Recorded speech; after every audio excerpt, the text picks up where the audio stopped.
1 Corinthiens 13, versets 1 à 13. Supposons que je parle les langues des êtres humains et même celles des anges. Si je n'ai pas d'amour, je ne suis rien de plus qu'un métal qui résonne ou qu'une cymbale bruyante. Je pourrais transmettre des messages reçus de la part de Dieu, posséder toute la connaissance et comprendre tous les mystères. Je pourrais avoir la foi capable de déplacer des montagnes. Si je n'ai pas d'amour, je ne suis rien. Je pourrais distribuer tous mes biens aux affamés et même livrer mon corps aux flammes. Si je n'ai pas d'amour, cela ne me sert à rien. L'amour est patient et bon. Il n'est pas envieux, ne se vante pas et n'est pas prétentieux. L'amour ne fait rien de honteux, n'est pas égoïste, ne s'irrite pas et n'éprouve pas de rancune. L'amour ne se réjouit pas du mal, il se réjouit de la vérité. En toutes circonstances, il fait face, il garde la foi, il espère, il persévère. L'amour est éternel. Les messages reçus de Dieu cesseront un jour, le don de parler en des langues inconnues prendra fin, la connaissance disparaîtra. En effet, nous connaissons de manière incomplète et nous annonçons des messages reçus de Dieu de façon limitée. Mais quand viendra la perfection, ce qui est incomplet disparaîtra. Lorsque j'étais enfant, je parlais comme un enfant, je pensais comme un enfant et je raisonnais comme un enfant.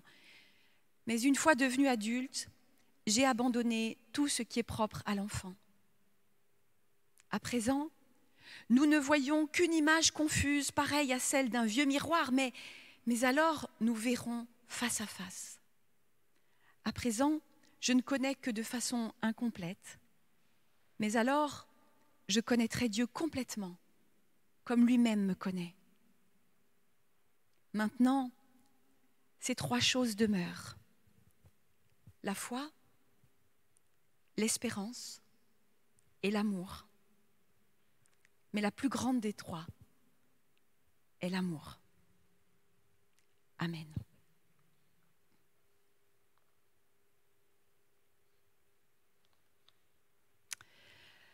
Si vous deviez dire en quelques mots ce que c'est être chrétien, vous diriez quoi ?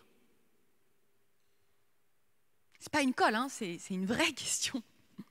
Pour vous, c'est quoi être chrétien, vivre de manière chrétienne ? Alors bien sûr, il y a plein de manières différentes de répondre à cette question. On va dire par exemple, spontanément, c'est confesser Jésus-Christ. Ok, ça c'est le point de départ. Oui, mais après ? Certains diront c'est être baptisé, aller à l'église, pratiquer la charité, etc.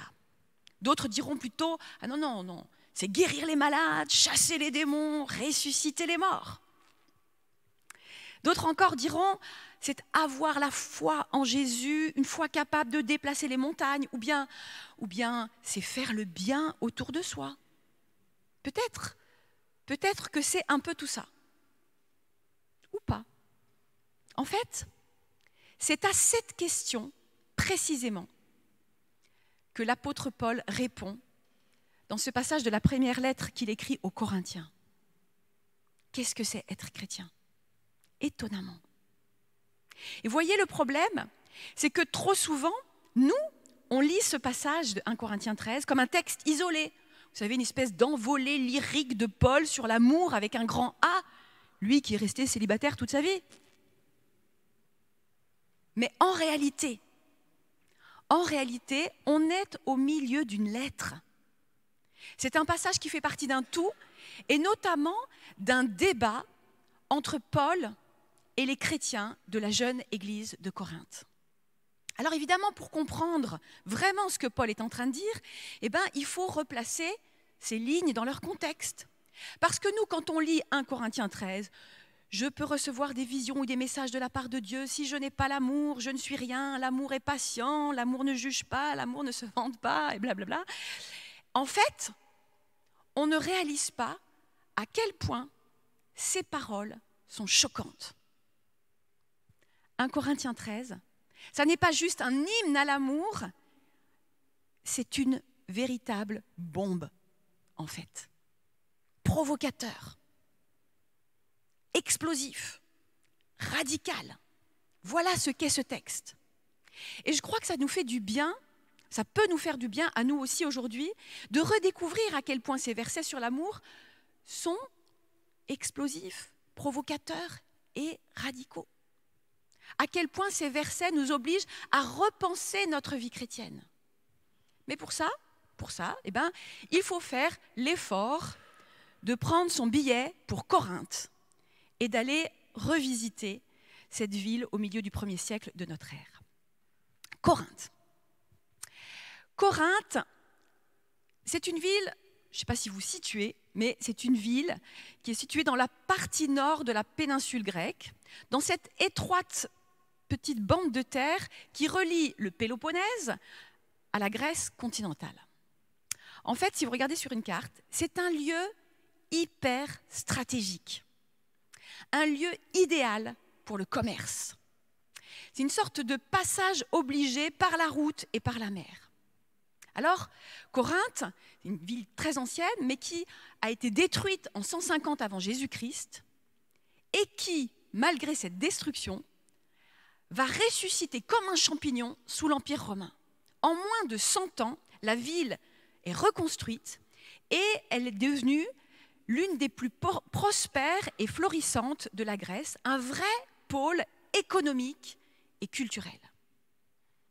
Corinthe, à l'époque de Paul, donc aux alentours des années 40-50 après Jésus-Christ, c'est un peu the place to be. Tous ceux qui veulent faire carrière, se faire un nom, faire du fric, réussir, convergent vers Corinthe. C'est l'Amérique des temps anciens, là où tout est possible, là où l'on peut devenir très vite riche et influent. Mais forcément, c'est aussi le lieu de tous les excès et de tous les débordements. Sex, drugs and rock'n'roll. Vous imaginez facilement le tableau. En gros, à Corinthe, tout est permis et toléré dans la course au succès, et notamment en ce qui concerne les pratiques sexuelles. À l'époque de Paul, on employait même un verbe, corinthianiser. Corinthianiser, ça décrivait une vie sans aucune règle ni limite. Bref, vous comprenez que c'est un peu spécial comme ambiance, Corinthe. Et c'était sans doute, à l'époque de Paul, c'était sans doute aussi le dernier lieu où l'on pouvait imaginer que des gens allaient se convertir au christianisme. D'ailleurs, Paul y a rencontré pas mal d'opposition et d'hostilité dans cette ville. Et il a pu lui-même constater à quel point c'était une population difficile, ambitieuse et libertaire. Mais, Paul a toujours eu la conviction profonde que si l'Évangile faisait une percée à Corinthe, alors ce serait le signe que n'importe qui pouvait changer de vie au nom de Jésus. Et c'est ce qui s'est passé. Avec amour et persévérance, l'Évangile a été annoncé. Des hommes et des femmes ont donné leur vie à Christ. Une communauté chrétienne s'est constituée petit à petit avec des gens d'origine sociale et culturelle extrêmement différentes. Des très riches, des pauvres, des classes moyennes, des intellectuels, des businessmen et des businesswomen, des anciens esclaves, etc. La particularité de cette église, c'est qu'il y avait là beaucoup de gens dont la vie passée avait été très dissolue, très corinthianisée. Des gens qui avaient pratiqué ces excès et ces abus que Paul liste au chapitre 6 de sa lettre, des gens qui avaient laissé ça derrière eux. Mais c'était aussi des gens qui, pour la plupart, étaient super doués, des gens brillants, talentueux, qui avaient plutôt bien réussi leur ascension sociale, qui étaient sur la rampe de lancement, on va dire. C'était des gens qui avaient aussi de grandes aptitudes spirituelles. Certains étaient d'excellents prédicateurs, d'autres avaient un grand sens prophétique, d'autres encore étaient visionnaires ou avaient une foi à déplacer les montagnes. À Corinthe, dans la petite église, on pratiquait les dons de l'esprit à foison, guérison, miracles, paroles de connaissance, langues, etc. J'imagine que vous commencez à comprendre un peu mieux. Quand Paul écrit sa lettre aux Corinthiens, il ouvre un débat avec cette église qu'il connaît bien. Il sait à quel point les chrétiens y sont spirituels et charismatiques à Corinthe.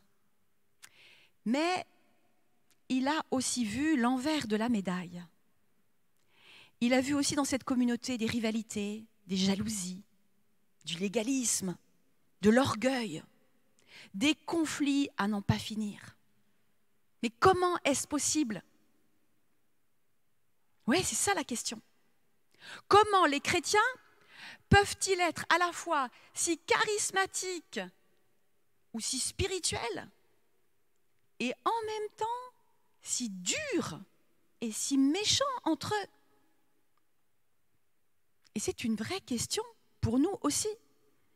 Une question pour toutes les jeunes églises et aussi pour toutes les églises qui ont connu une forme de réveil, comme c'est le cas ici au Marais.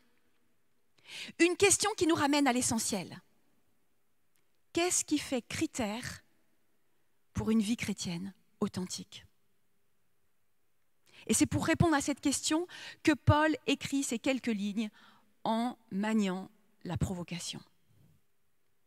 Supposons que je parle les langues des êtres humains et même celles des anges. Si je n'ai pas l'amour, je ne suis rien de plus qu'un métal qui résonne ou qu'une cymbale bruyante. Je pourrais transmettre des messages reçus de la part de Dieu, posséder toute la connaissance et comprendre tous les mystères. Je pourrais avoir la foi capable de déplacer les montagnes. Si je n'ai pas l'amour, je ne suis rien. Vous réalisez un peu ce que Paul est en train de nous dire là? Il est en train de dire qu'on peut être un super prédicateur, qu'on peut parler la langue des anges, qu'on peut faire des miracles, exercer tous les dons spirituels qu'il a listés au chapitre 12, et pourtant n'être rien. Ce qui signifie pour lui ne pas être un chrétien. Il nous dit qu'on peut faire des repas pour les SDF tous les jours, avoir une foi capable de bouger les montagnes, être un super musicien à l'église, avoir le don de guérir tous les malades, tout en n'étant rien spirituellement, en n'étant pas chrétien.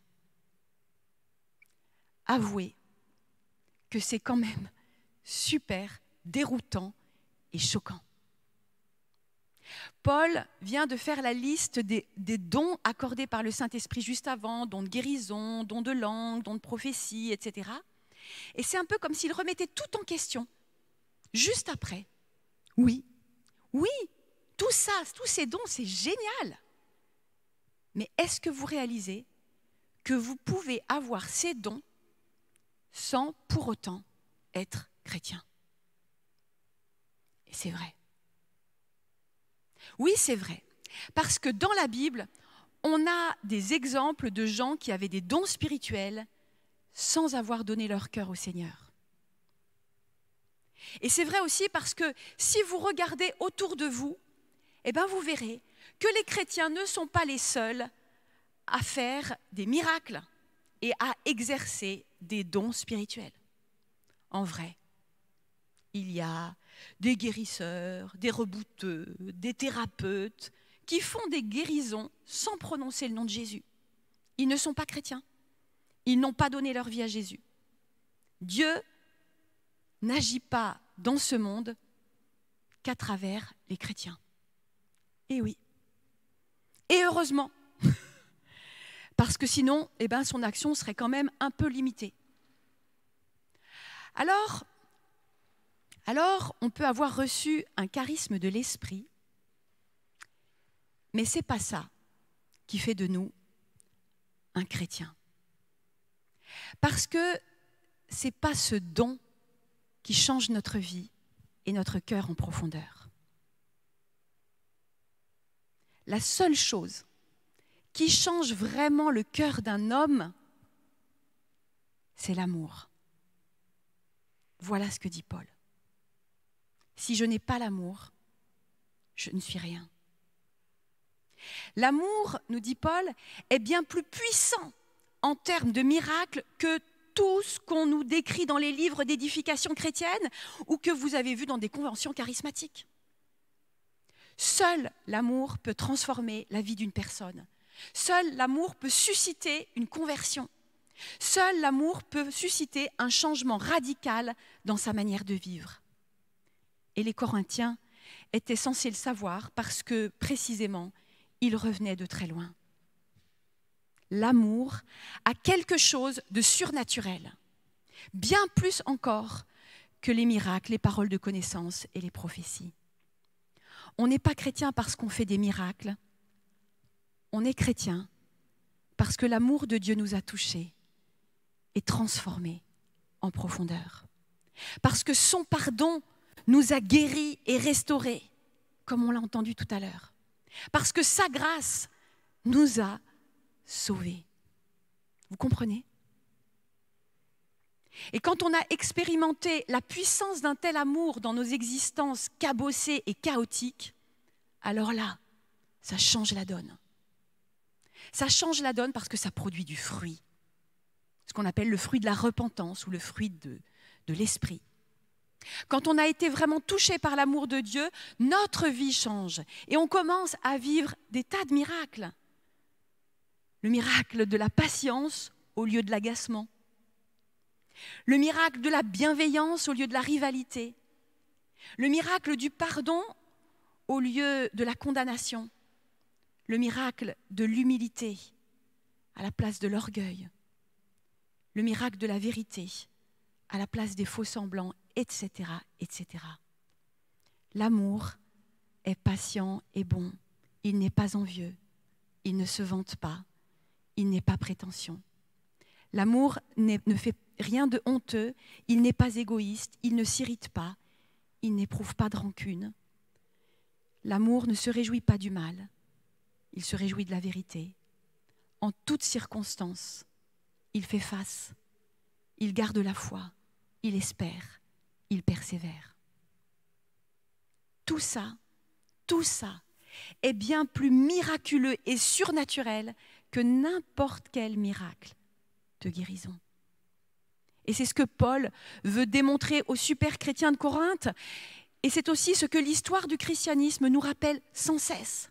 Ça n'est ni par l'excellence de la prédication, ni par l'enthousiasme de leur foi, ni par les miracles que les chrétiens ont fait la différence, mais seulement par l'amour. L'amour qui les a bouleversés et l'amour qu'ils ont déployé concrètement dans le monde. Et c'est valable pour chacun de nous. On peut essayer d'être un bon chrétien, on peut s'efforcer de mener une existence juste, d'être irréprochable, on peut s'engager à fond dans la mission et l'évangélisation. Tant qu'on n'a pas vraiment expérimenté le pouvoir surnaturel de l'amour de Dieu pour nous, tant qu'on n'a pas accueilli la puissance illimitée de son pardon sur nos fautes, tant qu'on n'a pas été retourné par sa grâce, comme l'a été Paul sur le chemin de Damas, on n'est pas chrétien. Voici, ces trois choses demeurent, la foi, l'espérance et l'amour. Mais la plus grande des trois, c'est l'amour, conclut Paul. Alors ça ne veut pas dire que la foi et l'espérance ne sont rien, ça veut dire que la vie chrétienne s'enracine d'abord dans l'amour et que sans cet amour reçu de Dieu, il n'y a pas de fruit et donc pas de vie chrétienne authentique. C'est du fake, ou comme le dit Paul, une cymbale bruyante. Exactement comme dans les temples païens où l'on sonnait du gong pour attirer l'attention de la divinité locale. Vous mesurez maintenant à quel point ce passage est radical. À quel point il est et a pu être déroutant aussi. c'est un avertissement. C'est un avertissement pour chacun de nous, une manière de nous rappeler à tous l'essentiel. Et peut-être encore plus à ceux qui ont reçu des dons spirituels, comme le parler en langue, la prophétie, la sagesse, l'éloquence, etc. Fais gaffe, dit Paul. Ne mets pas ta fierté dans ce don que tu as reçu de moi pour le bien de tous. Ne mets pas ta foi ou ta confiance dans ce que tu es en train de déployer. Ne mets pas ton identité dans tes aptitudes, ton ministère ou ta vocation. Souviens-toi que tout ça, ça ne change pas un homme. Ton identité est en Christ. Dans l'amour que Dieu t'a manifesté en Christ sur la croix. Dans cet amour qui t'a fait passer des ténèbres à la lumière, du désespoir à la foi.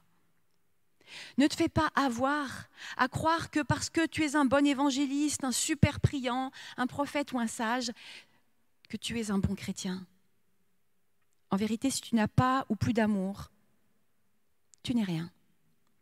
Si tu n'irradies pas l'amour que Dieu t'accorde chaque jour à nouveau, tout ça ne vaut rien. Ne l'oublie pas. Sacré challenge, hein? Et en même temps, ce texte de Paul, c'est vraiment une bonne nouvelle, un évangile pour nous. Vous savez, parfois, je vois des chrétiens qui s'attristent de ne pas avoir des dons spirituels, ou qui se comparent à d'autres qui ont l'air plus spirituels qu'eux, plus prophétiques, plus charismatiques. En général, ce sont des gens qui minimisent le pouvoir qu'ils ont reçu de Dieu et que souvent, ils déploient sans même s'en rendre compte. Ils ont le pouvoir de changer la vie des gens, en étant simplement des vases d'argile remplis d'amour et en répandant cet amour à travers leur joie, leur patience, leur humilité, leur capacité à pardonner et tous les fruits que l'Esprit produit en eux. Alors, ce n'est pas forcément spectaculaire. Mais quand un chrétien irradie son entourage de l'amour de Christ, quand il déploie cet amour auprès de son conjoint, de ses enfants, ses voisins, ses collègues, ses amis ou ses ennemis, ça peut faire un paquet de miracles. Je crois que nous avons tous besoin de redécouvrir cette vérité toute simple que Paul a rappelée jadis aux Corinthiens. Seul l'amour de Dieu a le pouvoir de nous changer et de changer le monde. Alors, reconnais que tu ne sais rien et que tu ne peux rien. Commence juste par te laisser aimer par Dieu. Et tu verras, le monde va changer. Amen.